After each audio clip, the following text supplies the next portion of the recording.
Let me ask you about North Korea conducting its first missile test since President Biden took office after Kim Jong-un's sister threatened the United States last week over resuming military exercises with South Korea. Senator, we know that China has been testing this administration. Now you've got North Korea testing them.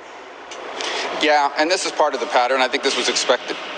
And that is that, in an early administration, doing these sort of missile tests is our messaging. It's sort of a combination of it's what North Korea's pattern has always been, and that is we're going to go out and take aggressive action to sort of force you to acknowledge us as a nuclear power. So no doubt it's a test. It's not an unexpected one. I think you'll see more of it in the weeks to come.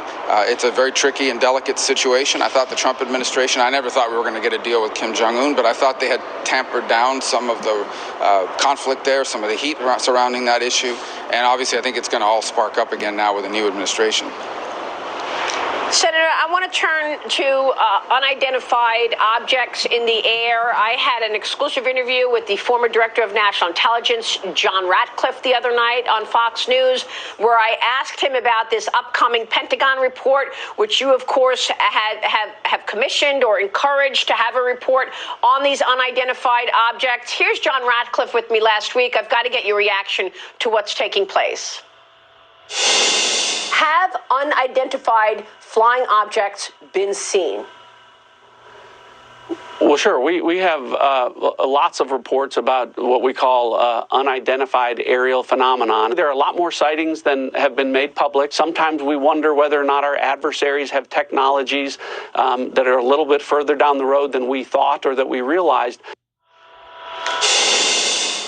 So, Senator, what about that? What can you tell us about UFOs? Well, we have things flying over military installations, over military exercises, and other places, and we don't know what it is. It isn't ours. It isn't anything that's registered with the FAA, and in many cases exhibits attributes of things we've never seen, technology, the kinds of technology we haven't seen before, or at least that's what it seems like. I think you have to know what it is, or we have to try to know what it is. That's my view of it, without any preconceived notions. Maybe there's a logical explanation. Maybe it's something that can be explained away. Maybe it's a foreign adversary who's made a technological leap, as you heard the former DNI said. Whatever it is, we need to know the answer to it. The problem with this issue is every time you raise it, people get all nervous. Oh, does this mean UFOs and aliens and extraterrestrial? We don't have to go that far. It's very simple.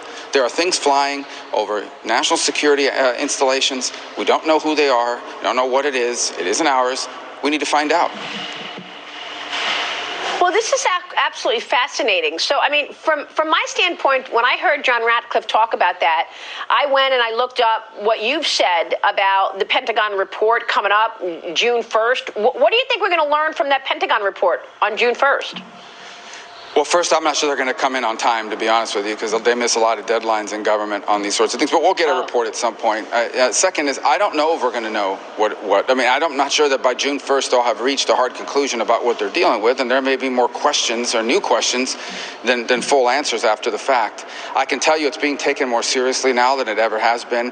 And look, there's a stigma associated with this, all right? When a Navy pilot would report that they saw something, they were told you need to go see the flight surgeon, to check out your head, make sure you're not seeing things. So there's a stigma associated with reporting it, even talking to you about it now, right? I mean, people are going to go out and say, look what these people are focused on when the world is falling apart. So there's a stigma associated with it, and that's, I think, needs to go away. We don't have any preconceived notions about what this is or isn't. We just need to know, or we need to start trying to know. I think the first step is to ask the question. If you don't ask the question, you're not going to get or begin to get answers.